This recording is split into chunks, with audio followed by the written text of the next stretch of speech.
Oh, 6 months, oh, good. 2 months and 6. No problem. I thought my mouthful of cake. We had them. I don't know, somebody give us the wrong one. I can't remember what it was. Yeah, that might be all I had at the time. Carrie, it's delicious. It is not your fault at all.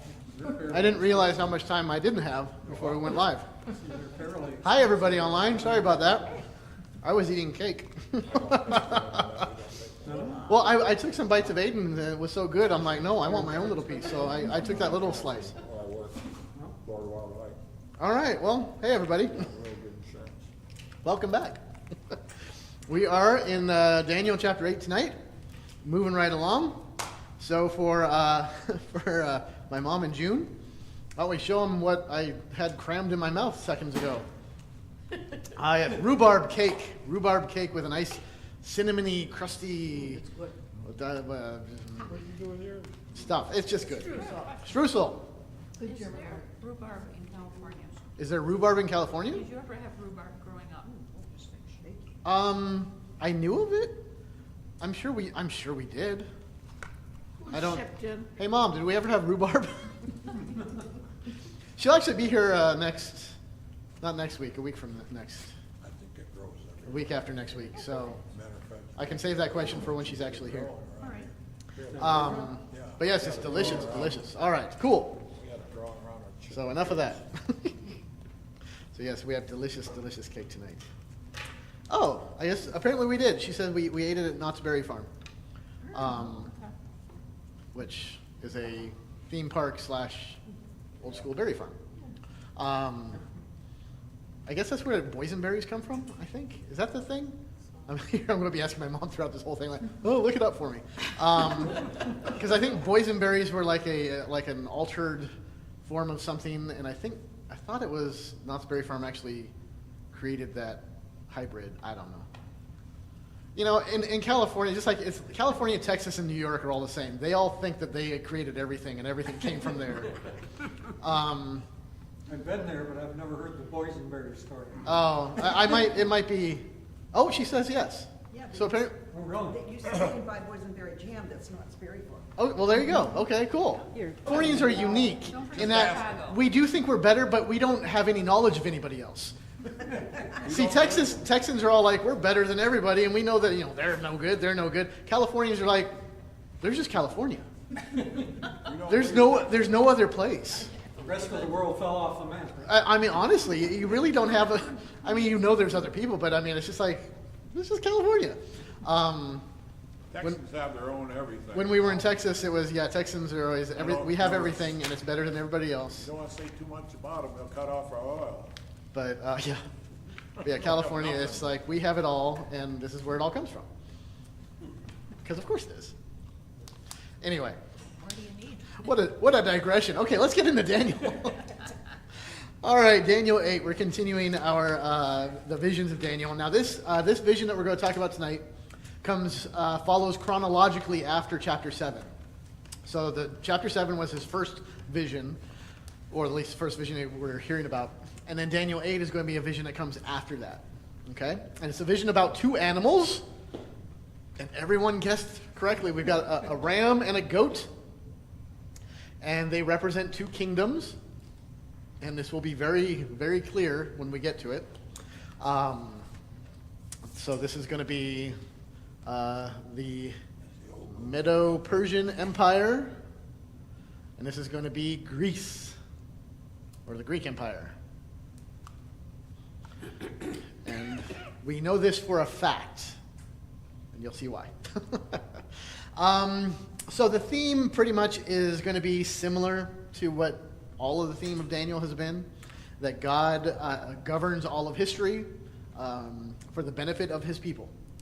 So he will use everything, even evil rulers, even persecution. He will use all events, no matter what, to benefit and prosper his people so that his kingdom comes and they are delivered into it. So we're going to get a terrible vision of persecution, but the theme is still going to be God has control. This is, well, you know what? Let's just get right into it, because we'll cover it as we go. All right. Any questions before we get into it? Cool.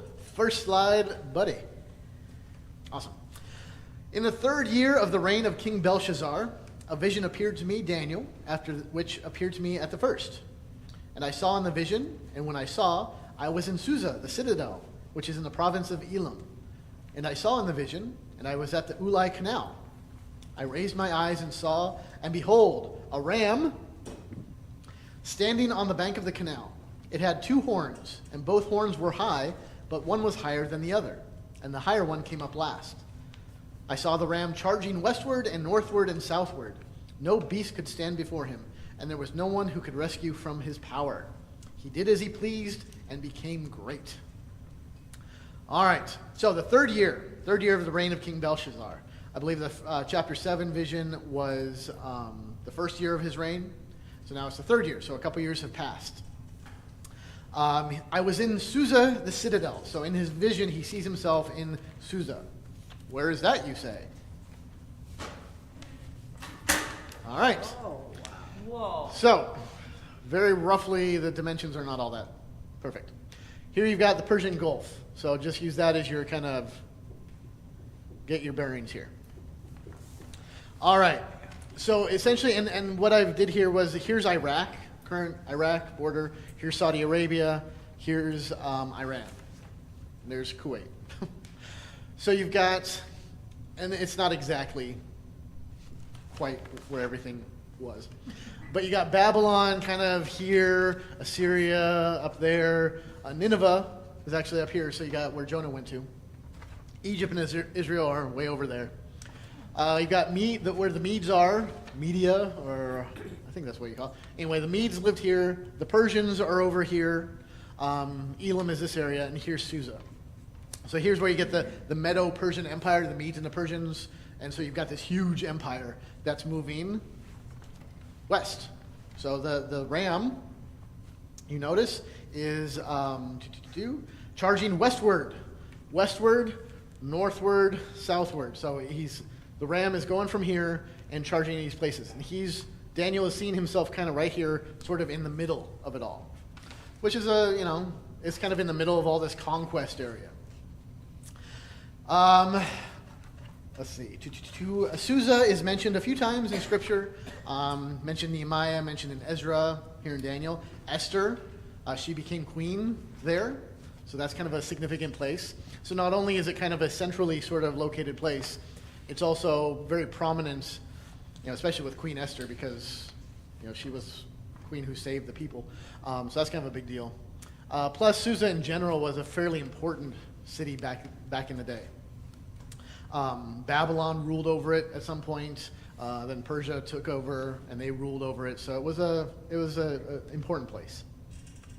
It was actually at one point. So once the Persians take over, became the winter capital of Persia. So important place. He was at the Ulai Canal, which ran near the city to the northeast. So he's right there. Ram with 2 horns. Are we good with this? Back to the other side. Okay, yes. Yeah, we got to have the ram with 2 horns here. So if we remember from chapter 7, one of the beasts, the bear, which represented the Medo-Persian Empire, he was kind of had, one side was lifted up. It wasn't like he was up like that. He had one side lifted higher. Well, now we've got one horn, which is larger, and which is lifted higher. So there's some parallels here. So we understand that this ram represents the Medo-Persian Empire. So, and it was powerful. It went westward, which is exactly the direction of the Medo-Persian Empire, moved westward, northward, southward, kind of conquered like that, and became dominant in all of the land. Now the Medo, because it was comprised of the Medes and the Persians, this little horn is the Medes. Because of those 2 groups, the Medes were initially the powerful ones, but then when Cyrus takes over, the Persians kind of gain ascendancy. So in the Medo-Persian Empire, it really is the Persian Empire. I mean, we could just shorthand it that. All right. No beast could stand before him. He did as he pleased. The power of the Medo-Persian Empire was significant. Their reign was pretty much unquestioned for 200 years. I mean, they were big guys, and you figure, I mean, that's a pretty long. That's a good stretch for an empire, especially back then when people were more apt to go to war and conquer for your land. Which, I guess, looking across the world, not much has changed. So yeah, that's what we're looking at there. He made himself great. Is that what he says? Yes. Where is it? Okay, he became great. So behind the text, the translation actually indicates that he made himself great. Okay? Foreshadows that the ram is going to fall.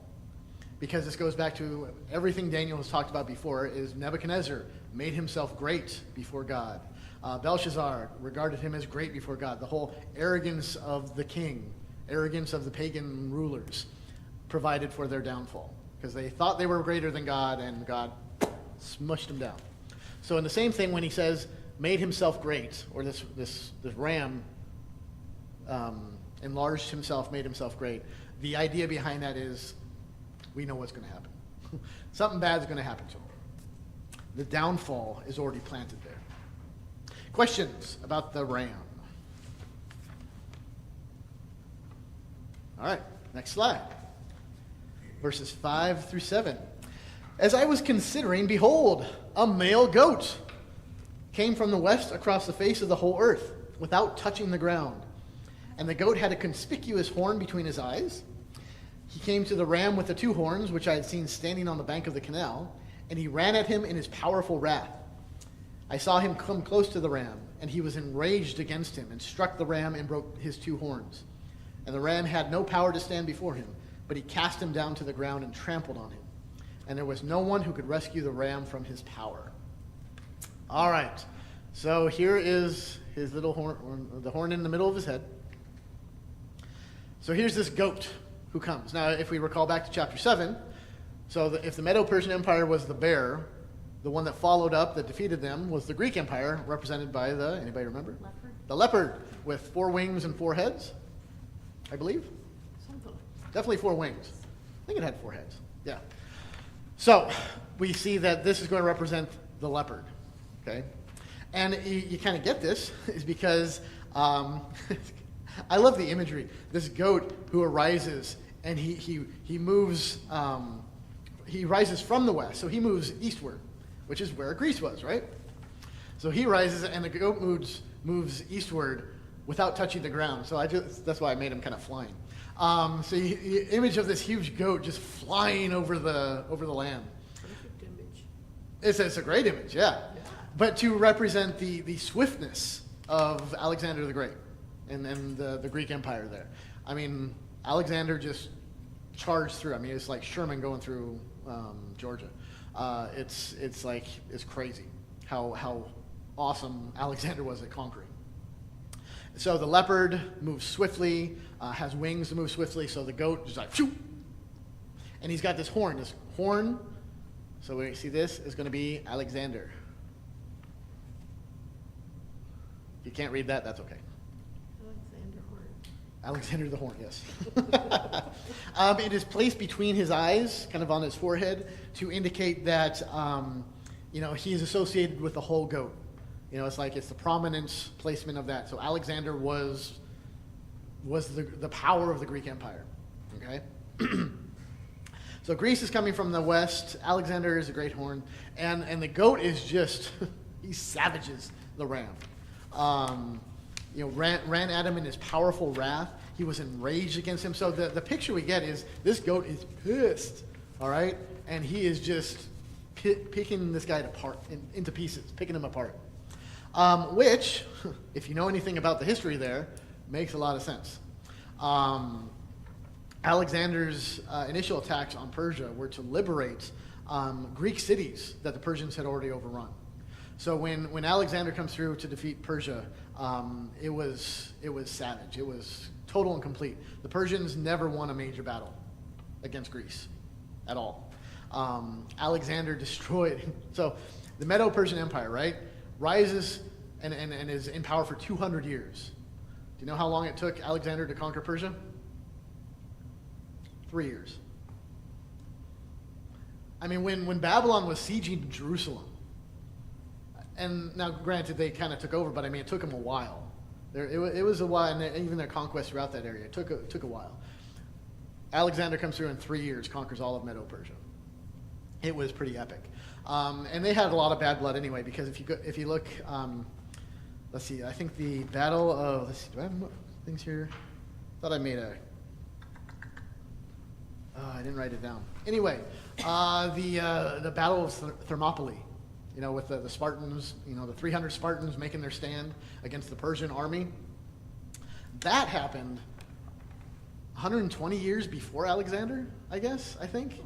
So, I mean, the Persians in Greece were at it for a long time. And, I mean, the Spartans made a mighty stand, whatever. But, I mean, there was a lot of, wars have been going on for a long time between the two. So when Alexander shows up, the fact that he just goes through and done is huge. So, he sees these visions of these two kingdoms. Well, right at this point, Daniel's just these animals. He's like, crazy. Flying goats and all this other good stuff. Cool. But that's the setup here. But there's more. So let's go to the next slide. Verses 8 through 12. Then the goat became exceedingly great. But when he was strong, the great horn was broken. And instead of it, there came up 4 conspicuous horns toward the 4 winds of heaven. Out of one of them came a little horn, which grew exceedingly great toward the south, toward the east, and toward the glorious land. It grew great even to the host of heaven, and some of the host and some of the stars it threw down to the ground and trampled on them. It became great, even as great as the prince of the host. And the regular burnt offering was taken away from him, and the place of his sanctuary was overthrown. And a host will be given over to it together with the regular burnt offering because of transgression. And it will throw truth to the ground, and it will act and prosper. Okay, so this horn goes away, and in its place, 4 horns pop up, and then a little horn off of one of them.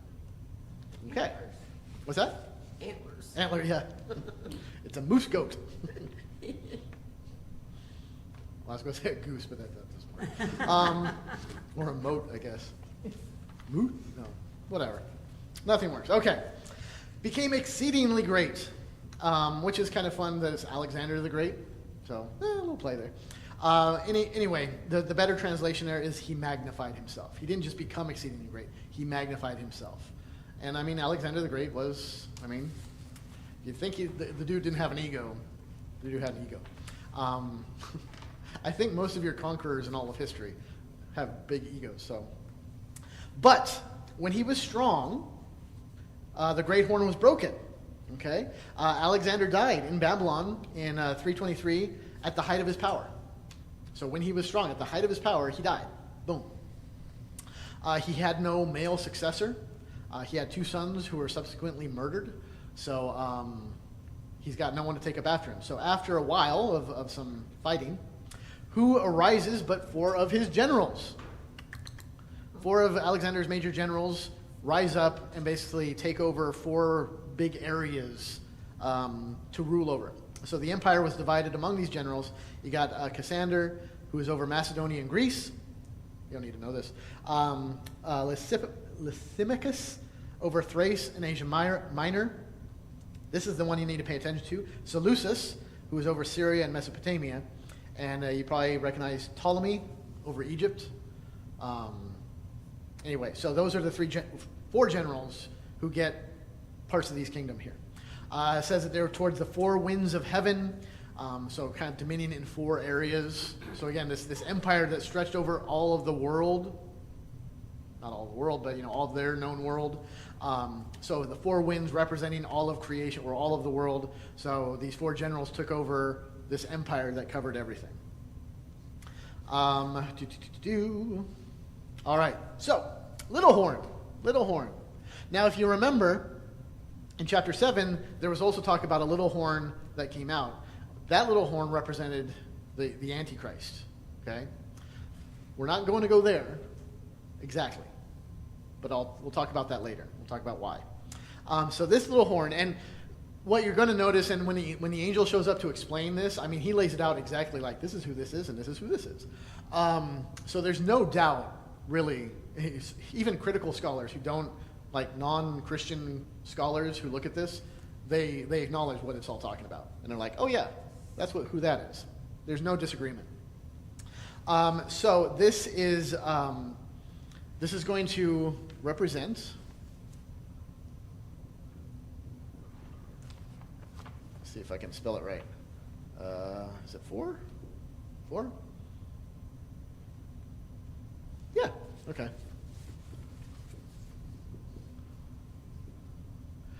Antiochus, the 4th Epiphanes. All right. Do you know about him at all? You're going Does to. that have anything to do with Antioch? No. But, well, we're going to talk a little bit about him. He's kind of a prominent figure, especially in Jewish history. I guarantee, if you ask your Jewish friends about who this guy is, they'll probably know. All right, so this guy ruled the Seleucid Empire. So Seleucus was one of the generals who got a chunk of the empire. He got what did he get? He got, oh, it's right here. Syria and Mesopotamia.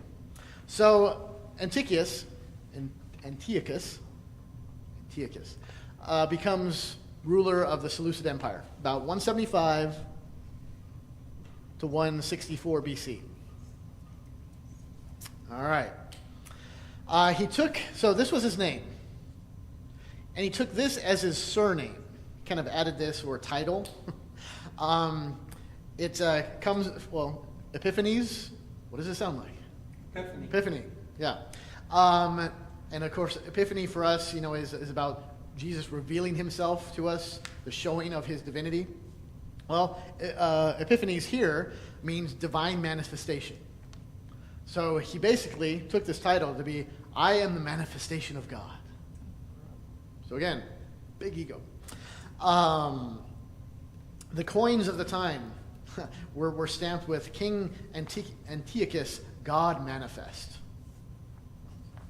So you can imagine how this is probably going to play out. Now, it's interesting because initially, at the beginning of his reign, and actually even throughout most of the Greek reign of the Greek Empire, they were kind of happy to let Jews be Jews. Like, they were like, Israel, do your thing. We're not going to mess with your affairs so long as you don't, think about rising up. Pay your tribute, pay your taxes, and we're good. They kind of had a policy of like, you know what, you do you. Your religion, fine, go for it, knock yourselves out. Antiochus started that way. I mean, he was continuing the same thing, so he's like, yeah, fine, whatever. But through a series, and it's quite amazing, the series of events that led to him bringing the hammer down and persecuting the hell out of the Jews. And I can't do justice to all the dominoes that fell. But there was some power plays going on in Israel where there was some bribery on the part of, hey, I want to be high priest, so let me bribe you. And most people were like, fine, whatever. But then some other guys wanted to be high priest, or this other one, and so there was some bribery involved, and then some people got really angry. Then there was an assassination. So there's all sorts of like inner turmoil going on in Israel, in Jerusalem, involving basically the high priest. It was it seemed to be all inward and contained. Well, Antiochus, he's trying to conquer Egypt at the time. So there's a lot going on. And when he kind of comes through and word gets back, he hears about this like uprising in Jerusalem and assumes that, well, they're revolting. All right. Well, so ends the policy of letting Jews be Jews. So basically what he does is he just bitterly persecutes them. Most of their practices were banned. Jerusalem was placed under strict control. Many people were killed. A lot of people were enslaved. Land and property was seized. They forced pagan worship in the temple, this is going to be a big one. So they basically brought in this cult that sort of melded Jewish religion with pagan religion. Suppressed Jewish religion as much as possible by doing things like requiring them to eat pork, violating their dietary laws in many ways, forcing them to work on the Sabbath, outlawing circumcision. So basically every aspect of their religious life was just taken away from them. Torahs, their scripture, if they were found, were burned. If you were found in possession of a Torah, you were executed. It was huge. And what happened, and why this guy becomes so infamous, well, besides that, or well known rather, is that there's a group of people who lead a revolt. This is the Maccabean revolt. Okay, Judah Maccabee, kind of the big hero here. If you don't know about that, Hanukkah. Hanukkah celebrates the end of this revolt and the rededication of the temple after this guy. So the Maccabean revolt kind of gets him out, and they wrestle control back. They rededicate the temple, and that's what Hanukkah is. It's basically Jewish Independence Day. And the whole thing about, like lighting the menorah is because there's a story about how when they were able to find like a little bit of oil in the temple that was like the one sacred thing that was not tainted by Antiochus, and they had it was just enough to light the menorah for like one day, but miraculously it kept it lit for 8 days. So that's where you get a lot of these the traditions of Hanukkah and whatnot. So that's where all this is coming from. So this guy, this is why we have, or not we, but why Jewish people have Hanukkah, because of this guy. Not in a good way. They rose up against him and conquered him and defeated him, kicked him out. So that's what they're celebrating in that. So December 6th of 167 BC is when, and actually this, if you have an Apocrypha in your Bible, if you have a Catholic Bible, it probably has the Apocrypha in it. So First Maccabees is one of the books in the Apocrypha, and it talks about how on that date, Antiochus erected a detested thing of desolation on the altar of the temple. So we're talking about the abomination of desolation. This is what he did. Basically, the thought is he put up a pagan statue on the altar, possibly of Zeus, probably fashioned to look like him. And December 16th, later, he defiled the altar with the first pagan sacrifices. So he comes in and commands pagan sacrifices on the altar in the temple. Most likely a pig sacrifice there. So, I mean, this is like beyond profane.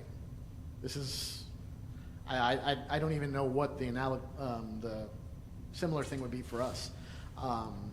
But yeah, it's just, he's a horrible, horrible, horrible, horrible guy. Does terrible things, okay? So this is that guy. Antiochus. I think I'm saying that right. Yeah, sure. All right. So he became great, again, magnified himself.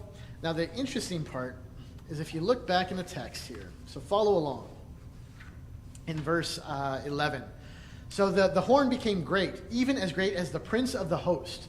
Now when we read that, the host is usually, we're thinking Sabaoth, the armies of God. So he basically became great, even as great as the armies of God. And the prince of the host, kind of like God's son, maybe? So not that he became greater than God or God's son, but he magnified himself to that level, which is exactly what he did when he called himself God manifest, a divine manifestation. So he became great, even as great as the prince of the host. So this horn becomes great, even overshadowing the God of the temple. Regular burnt offering was taken away from the prince of the host, so he removed the burnt offering. He banned the religious worship. The place of his sanctuary was overthrown, so he brought in pagan religion. A host will be given over to it together with the regular burnt offering because of transgression. Given it over, it will throw truth to the ground, bans the Torah, and it will act and prosper. He will succeed. This persecution will go on for a while. So this is bad, bad stuff. Very bad stuff. Let's see. Oh, the interesting thing, so, is he became great, even as great as the prince of the host. See, the host, the armies of God, he's they're God's armies. The prince of the host, well, the prince is usually the son, the prince of peace, right? Who does the burnt offering and the place of his sanctuary? Referring to the prince. So actually kind of an interesting little thing that Daniel inserts here that we as Christians kind of pick up on, where he's saying, oh, the prince of the host, the prince of the armies of God, to him belong the offerings. All the offerings are for him. And the place of his sanctuary, the temple, is his sanctuary. So it's actually this nice little sort of subtle way that Daniel kind of points to Jesus being the fulfillment of the offerings, the sanctuary, the temple. Everything Old Testament sacrifice is pointing ahead to Christ. It belongs to him. So it's just kind of a cool little thing that get put in there. Questions about any of that? Yes. In verse 10 where it says, some of the host and some of the stars it threw down to the ground and trampled on them. Yes. What does that mean? That will actually, when the angel explains what it is, he refers to it as the saints of the people. So basically the people. Because this part is the vision part. This isn't explained yet, so it's all symbolic.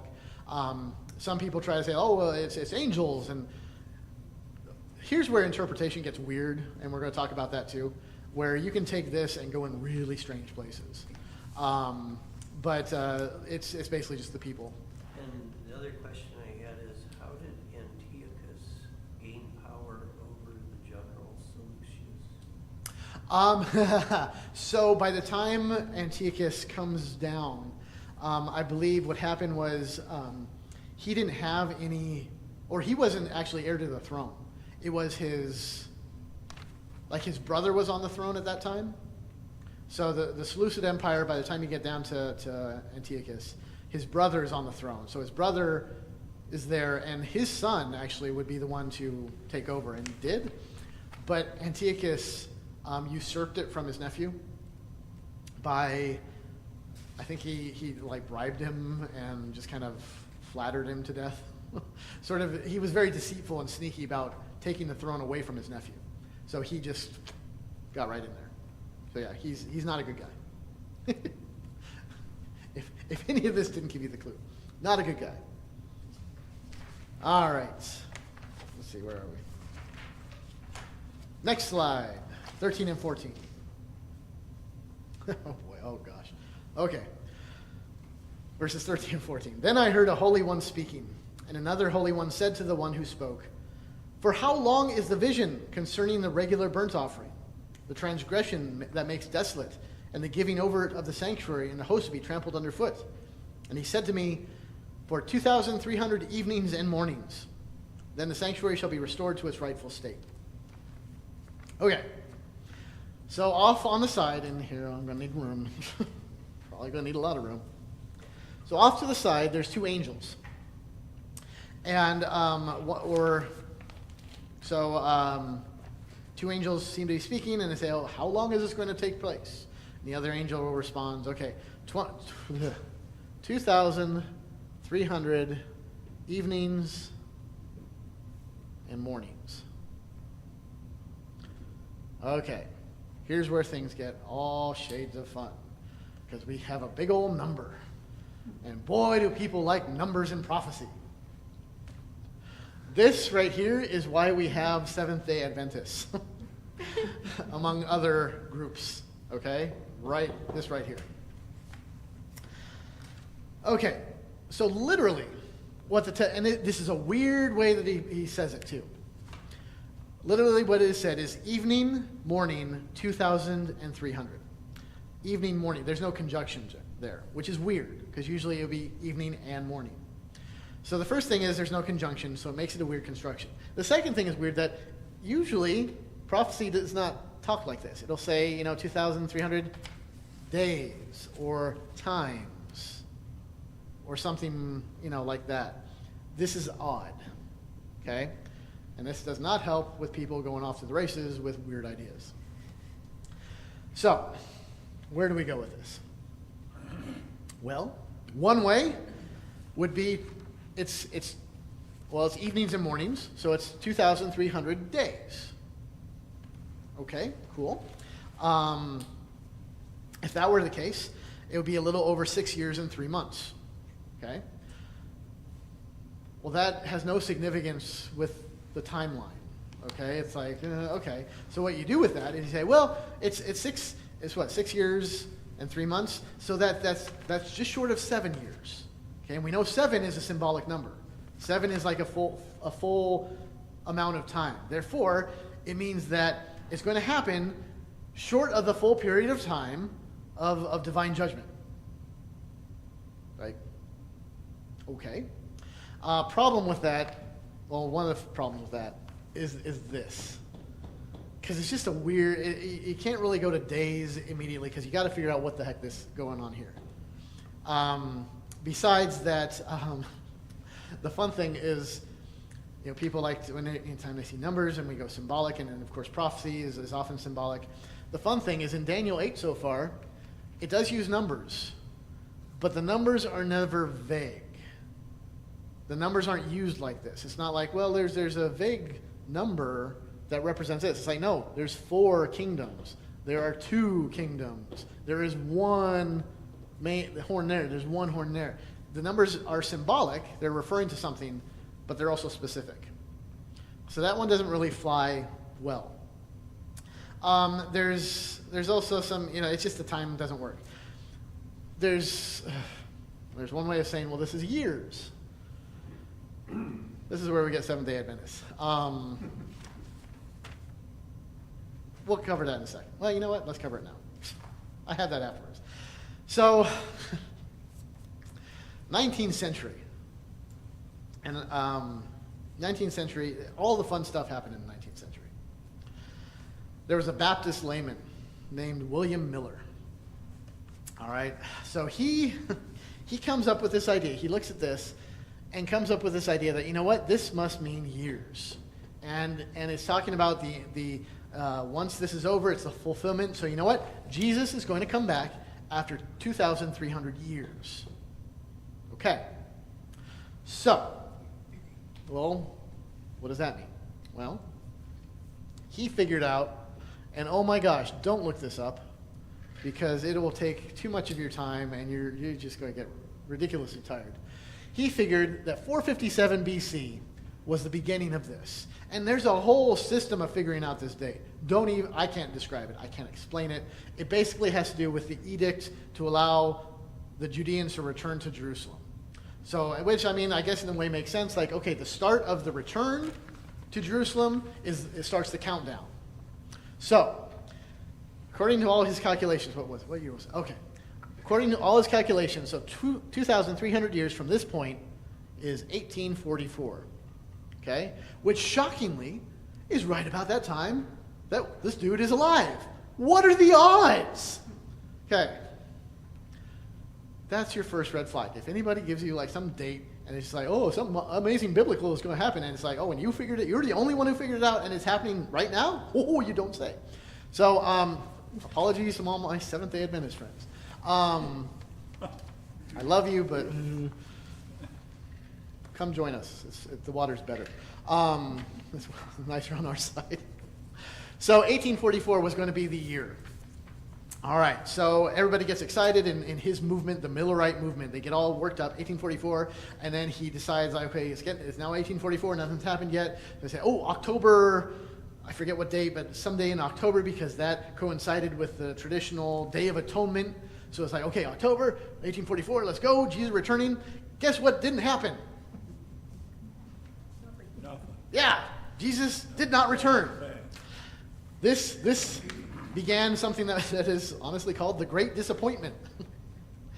Because, we were wrong. But anybody who likes to deal with this kind of stuff can never admit they were wrong. So a lot of justifications started to come about.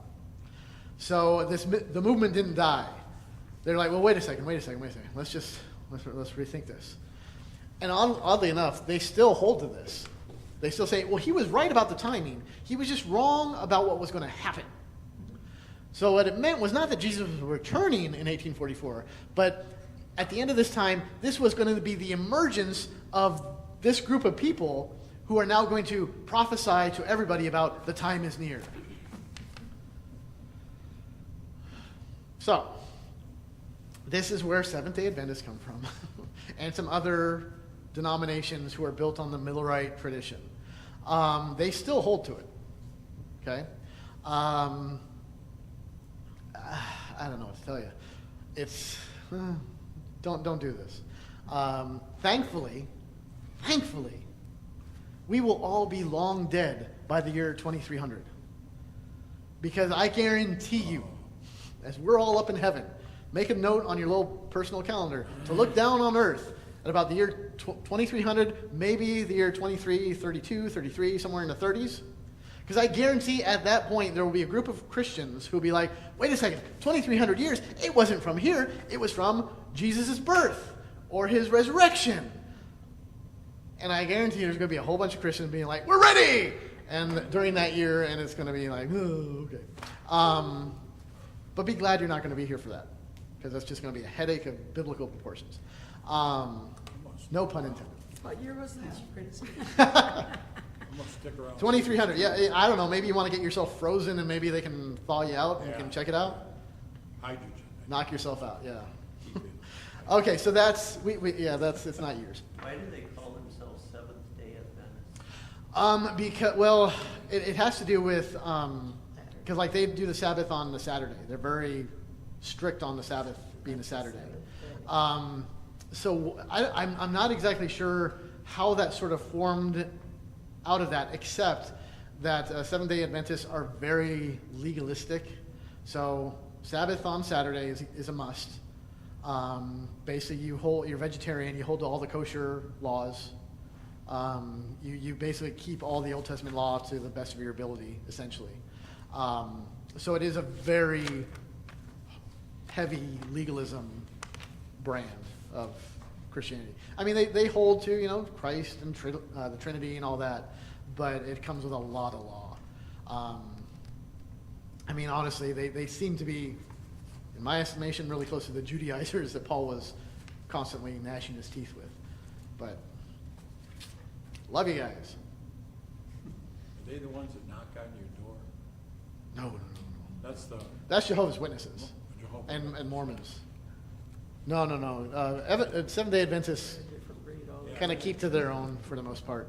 I think there's a church up in the north end. So, all of that. So it's not that. It's not that. The best probably way to look at this is that 2300 evenings and mornings. This is very specific that it calls it this. The best interpretive move here is to look at this as referring to 2300 evening and morning sacrifices. Okay, because you had 2 sacrifices every day, right? Evening and morning. Now it makes sense because the time of persecution that the vision is about covers a time where Antiochus comes in and basically profanes their worship, and this lasts for a while. So if you look at that, if you look at it from that way, this becomes 1650. 1150, I think. Oh, Yeah, 1150. So 1,150 days. All right.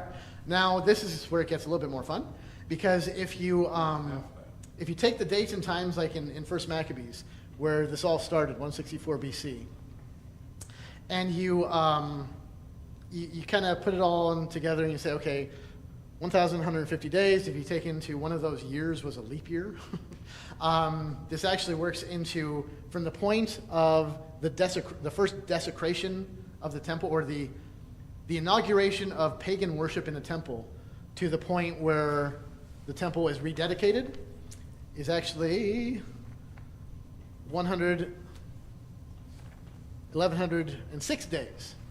Now that's close, not exact. Now here's where things can get fuzzy, because that's based on when the first pagan sacrifices were made in the temple. But before that, it was actually Antiochus banned proper worship. So if you take that back a little bit, you pretty much can get that. It's close. But it's still a little fuzzy. This is honestly closer than anything else. So somebody would look at that and be like, well, see, it's not 1150, so it's not good prophecy. To that, we would look at this and say, you know what? Old Testament prophecies, all things being equal, oftentimes rounded off their numbers. Because Abraham was told that his descendants would live in Egypt for 400 years. How long were they there? Does anybody know? 430 years. So Abraham is told 400. The actual number was 430. Jeremiah prophesied that Babylonian captivity would last 70 years. How long were they actually there? 68. So it's this is more of a likely interpretation of it. It's that it's not that the interpretation or the prophecy is wrong or off. It's just like it's like when I tell Heather I'll be home in 10 minutes. I'm home in 12 minutes, 8 minutes, whatever. Or when I tell anybody how long it takes to get to church from our house, I tell them 20 minutes. I don't know how this works, but everywhere in Lansing, any greater Lansing area from our house is 20 minutes. Don't know how that works. Doesn't matter how far. Everything is 20 minutes away. Do not know how that works. But I tell people it's 20 minutes. Well, Sunday morning, do we have a comment? The comment here is their calendar was different too. Their calendar was different, but if we align the Julian calendar on top of it, because the Maccabean text actually has things listed in their calendar, so it still works. You lay them on top and it's fine. But anyway, so if I tell somebody it takes me 20 minutes to get to church, on Sundays it takes me 14 minutes because there's no traffic. When I come home at the end of the day, it takes me more like 25 minutes. Come here in the morning, 16, whatever. So it's like, am I lying by saying it's 20 minutes? Like, no, it's roughly that. So at any rate, I mean, whatever this is, this seems to be referring to the sacrifices, and it'll become a little bit more evident. I got to hurry up in a bit, but it's a time period of persecution. It's definitely not years. Don't go there, because that just gets weird. That comes up to 44. Well, right. Yeah, 40, because we're missing. Maybe that's why they got 1844. We're, I mean, if they're going to make things, you make anything you want. you know what? That honestly makes more sense than probably what they actually came up with. I did when he said close, it's 44. That would honestly be more yeah. Good call. Okay. All right, let's move on. Verses 15 through 18. When I, Daniel, had seen the vision, I sought to understand it. And behold, there stood before me one having the appearance of a man. And I heard a man's voice between the banks of the Ulai, and it called, Gabriel, make this man understand the vision. So he came near where I stood. And when he came, I was frightened and fell on my face. But he said to me, Understand, O son of man, that the vision is for the time of the end. And when he had spoken to me, I fell into a deep sleep with my face to the ground. But he touched me and made me stand up. Gabriel, woo! All right. Yeah. So this is the first time we get a named angel in Scripture. So it's a big deal. He'll be mentioned later in chapter 9, so he sticks around to talk to Daniel a little bit more. He's also sent to announce John the Baptist's birth. He's sent to announce Jesus' birth. So he's Gabriel is a big deal. And that's as far as we're going to push it. People have whole ranks of angels, and this is that, and it's like, you know what? Gabriel, maybe he was the best at giving some good news. You know, we all know people who, you know, they're not the greatest at giving news, and maybe it's like, you know, put some emotion into it. Maybe Gabriel was the most charismatic. I don't know. For whatever reason, God chose Gabriel to deliver some really awesome messages. He says this vision is for the time of the end. Now, this is where we're going to, you know, we think end. Oh, yeah, Antichrist, okay. The vision is only for a set little period in time, okay? And especially this time period ends before Jesus comes, okay? Because the Greek Empire, you know, Rome has to come in first, right? So this is for a very distinct period of time. So the end means the end of this persecution, okay? So this vision is for that time. Okay.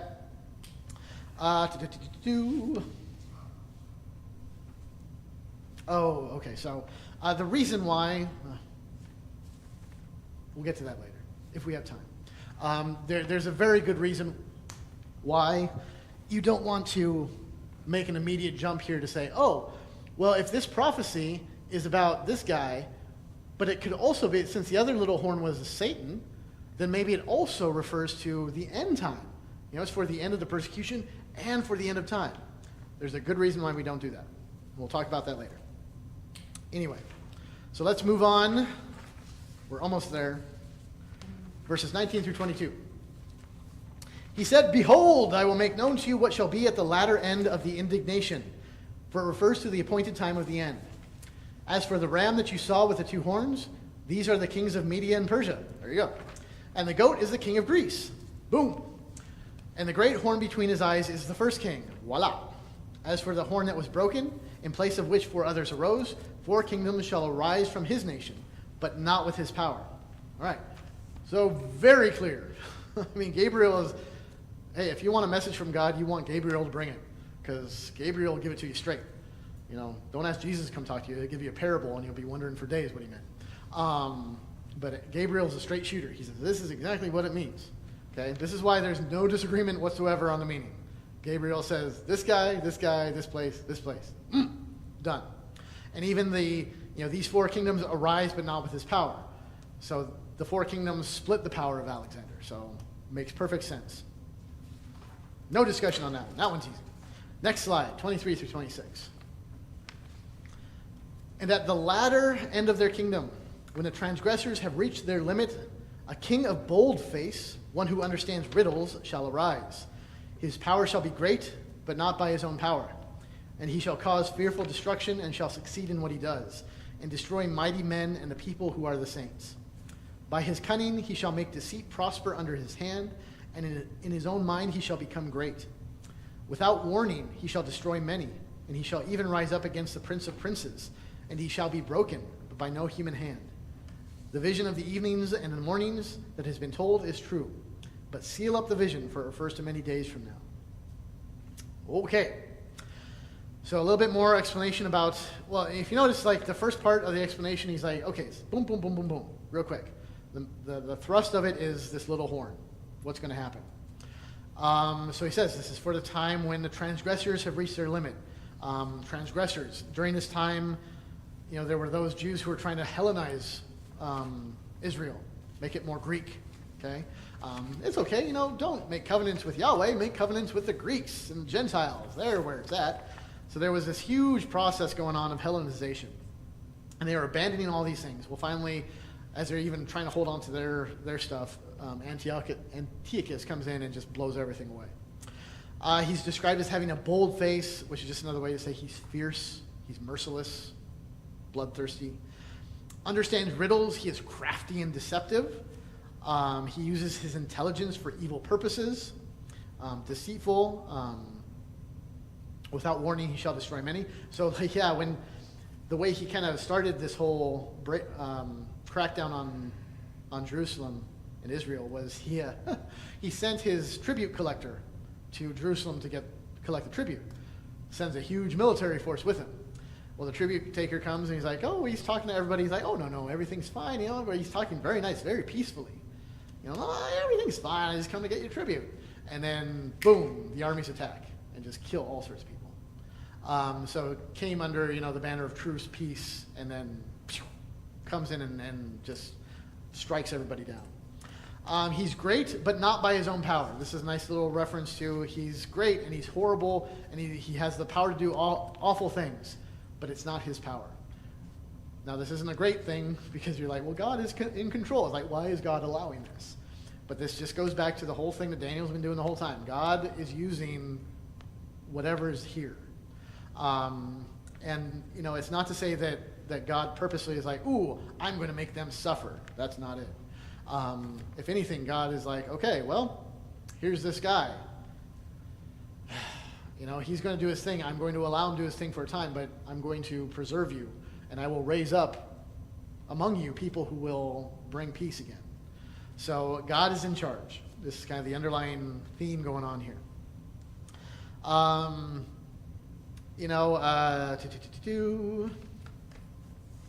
He'll destroy mighty men, the people who are the saints, take things out of the temple. He does terrible stuff. In his own mind, he became great, partially because he took the name Epiphanes, God manifest. The fun thing about that is that people privately did not like the guy. Can't imagine why. They would call him Antiochus Epiphanes. So instead of Epiphanes, Epimanes. Epimanes means madman. So you can see where people thought about him. He will be broken, but not by human hands. He was not killed, he was not murdered. There's differing accounts of what exactly killed him, but everybody pretty much agrees it was something natural causes.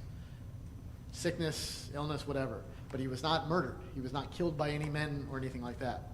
So everything about this guy and all this is borne out in the future for Daniel. All right, next slide. We've got 3 minutes to go. Last verse, verse 27. And I, Daniel, was overcome and lay sick for some days. Then I rose and went about the king's business, but I was appalled by the vision and did not understand it. This, How come he understood all the dreams of the king, but he didn't understand his own vision? it's likely not that he didn't understand it. Like he understood because Gabriel said, this is what it is. So it's not that he didn't understand like the significance of it, Okay. but he probably just didn't understand how it would be fulfilled. Which actually kind of makes sense, especially when he's talking about, what he's describing is horrible stuff. Beyond the pale. So this would be something like, I understand what you're talking about, but I can't understand how will this play out? Like, this is blowing my mind here. So probably that's what he meant. And it was, you can see how huge it was, because in the other visions, he was disturbed, but he didn't get sick. This one made him physically ill. So he rose and went about his business, but he just didn't grasp it. So this one really shook him. So this is one of these things where it's like, this is some terrible stuff. And you could see where all of this can be also laid upon persecution of the church. Just as Daniel was getting a vision of how this guy is going to persecute the Jews for a time, but it'll end. You kind of look to the book of Revelation, where the book of Revelation is all about, and the church will be persecuted, will suffer for a time. Not forever, but for a time. And then God will bring it to an end. So it's a similar vision, okay, similar kind of thing. Basically, this would be like Revelation for, the Jews at the tail end of that time, before Christ comes. Before I expand on that, any questions about any of this? See, this one's actually pretty easy because Gabriel says exactly what it is. There's like no ambiguity. Okay, so you can sort of apply it over the church and say like, there's connections. The problem comes is when we say, this prophecy is definitely talking about the church. Why would that be bad, do you think? Or wrong? Why would that be wrong? To say, like, this prophecy is about the church now. It's not addressed to the church. It's a historic Right. vision. Yeah. And we know because he's like, this is the Medes and the Persians. These are the Greeks. If it was applying to the church, then we better start shoring up, our troops around Iran and Greece. Because apparently they're the bad guys.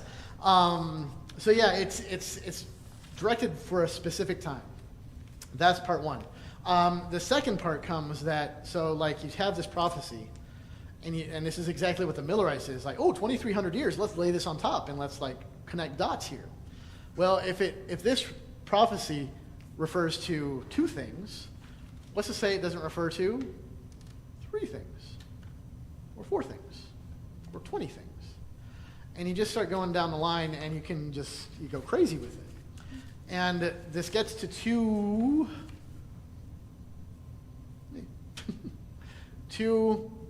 principles of interpretation. I always spell this wrong. Yeah. Yeah, okay.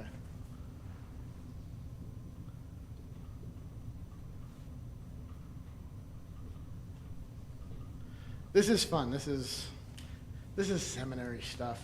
Nobody ever learns this. These are two practices of biblical interpretation: eisegesis and exegesis. This is in shorthand, into the text. This is out of the text. What this means is that if you text, this is the good one, by the way. This is the one you always want to do. What this means, exegesis, so exegetical interpretation, means you are reading out of the text and letting the text describe everything. You're letting the text teach you what it means. Eisegesis is reading into the text. Basically, you put yourself into the text. Classic example of this would be the story of David and Goliath. And I've heard this taught so poorly. And I mean, it is really, some people actually teach it this way. You know, what's the story of David and Goliath? It's, the Philistines are attacking Israel, and, everybody's afraid to go up against him, even though God is like, I will be there for you. And David is the one who's the least of his household. He's a shepherd boy, and he's like, oh, no, he's bold, he's confident. He's like, I will fight. God will be with me. And, everyone always remembers the slingshot. Nobody remembers he goes and cuts off the guy's head and brings it back. That is a much better part of the story, by the way. No one wants the gruesome stuff. Anyway, so that's the story. And it's about David, and this sets him on the path to be king. That sets so many things in motion. I mean, King David, his throne, Jesus, the throne of David, all this stuff, right? So the whole story, the whole account of David, the fact that he was king, was all to lead to Jesus. Everything David does, Jesus is pointing to him. That's exegesis. Okay? Eisegesis is the way that I've heard it taught before, not by any Lutheran guy, thank God. But, David and Goliath is all about you and your Goliath.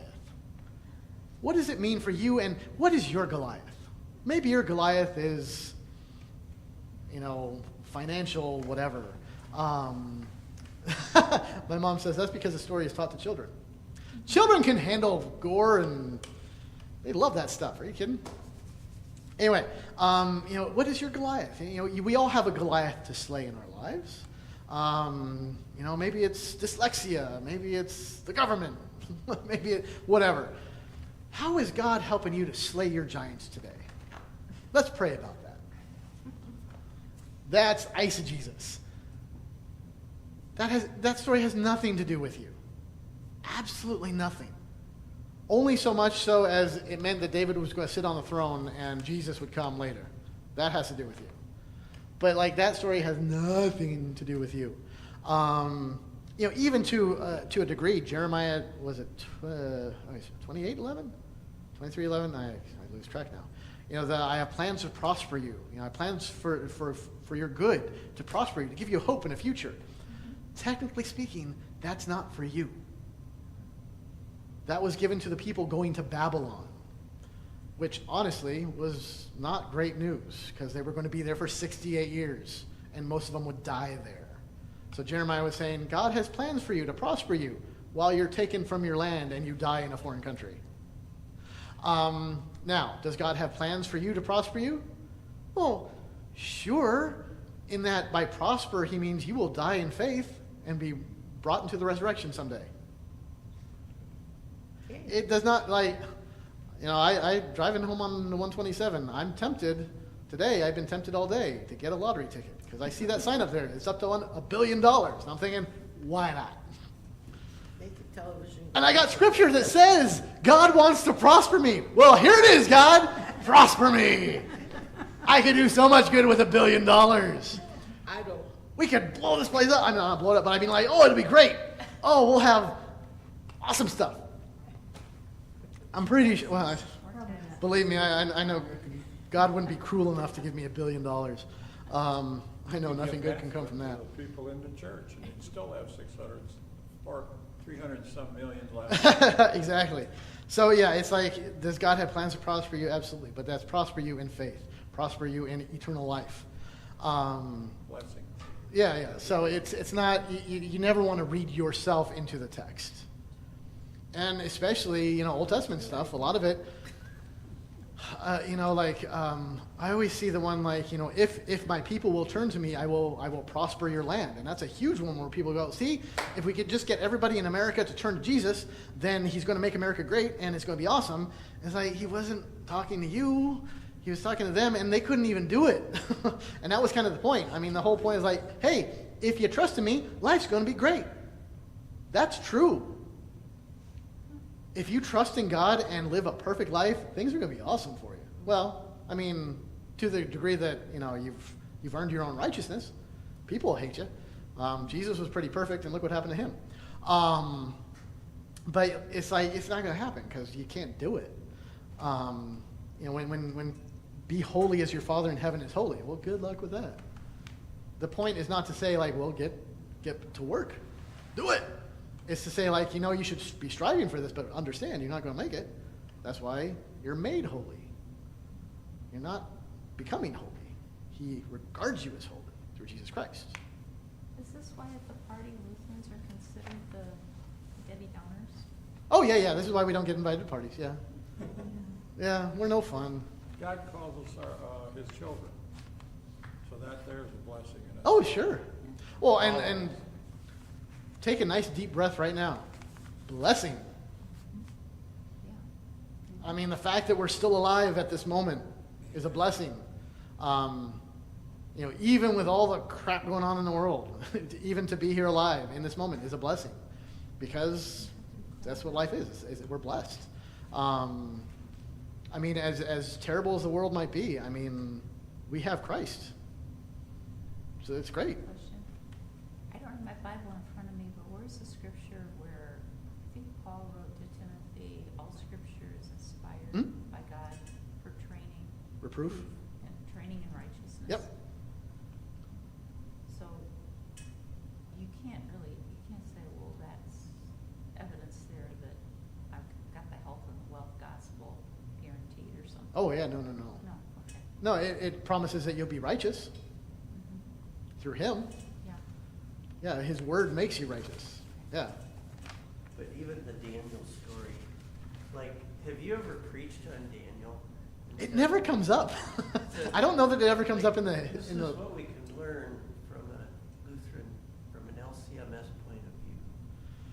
What we learn from the story of Daniel. I mean, it would work. I'm sure you could make it work. Oh, I'm sure. I don't know when it comes up in the lectionary, or if it does. It'd make a great. Hey, next Lent we'll do a Lenten series on Daniel. I mean, I get free reign for that. I don't want to do Advent. That would be weird. Well, but maybe, I don't know. But yeah, we could totally do that. Daniel's fun. Daniel's lots of fun. Mary's chewing on something. It's just pathetic, though, the eisegesis. That is so much what goes on in Sunday school with kids. And Oh, I'm with like, here? children. No. I just mean across the board with, Yeah, oh yeah, sure. how do you present the stories and keep the interest of children and say, these are heroes of the faith, and we look to them as examples, because it is for an example. Yeah, I don't know. Well, I mean, how you get their attention? This is where you need the chopped off heads part. That'll get their attention. I don't know. I don't know what the answer is, because it's kind of like, usually kids get they get the basic, the stories, the kind of they get the overview of sort of the history there. As long as it's taught properly, and it points to Jesus and all things, you're good to go. But I don't know. I don't know if maybe maybe we do it backwards, where you know we spend seem to spend a lot of time with kids with the Old Testament stories. Our kids loved the gore.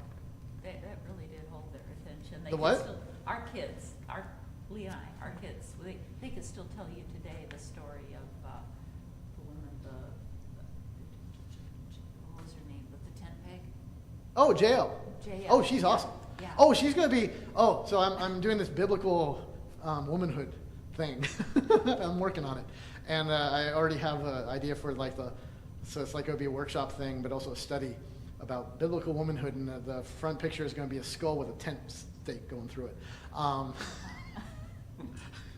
mean, nothing, no blood or anything, but she's the one where it was Deborah and Barak, I think, and I forget who it was, who was the enemy general but was fleeing, and this Jael lady, who is actually her husband, they were allies of this enemy general, but for whatever reason, her husband was away, and the general was like, "Oh, hide me," and she's like, "Oh yeah, come in, I'll hide you." She's like, "Here, lay down. Just we'll cover you. I'll make sure you're fine." And he goes to sleep. And as soon as he goes to sleep, she gets a tent peg and goes, bam, right through his forehead or through his temple.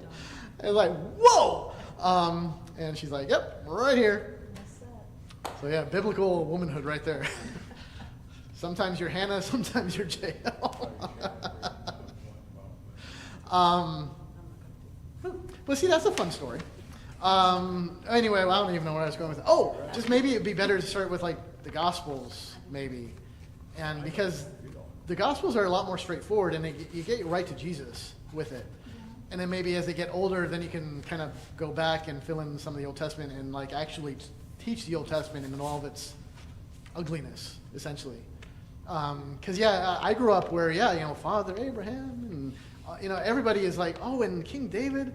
And it's only later you're like, oh yeah, King David who had adultery and killed her husband, and Abraham who disguised his wife as his sister and gave her to, said, hey, have fun with her. And I mean, all the patriarchs did like really questionable things, and Judah, God help us, Judah and Tamar and that whole thing. Yeah, it's very salacious kind of stuff. So yeah, you can't teach little kids that. We can have fun with it. I figured out the ram, or no, What's that? there's another story you can figure out. That was Little Horn. Yes. Well, they could have, if they can come up with this 1844, they could say, oh, that's the Battle of the Little Bighorn.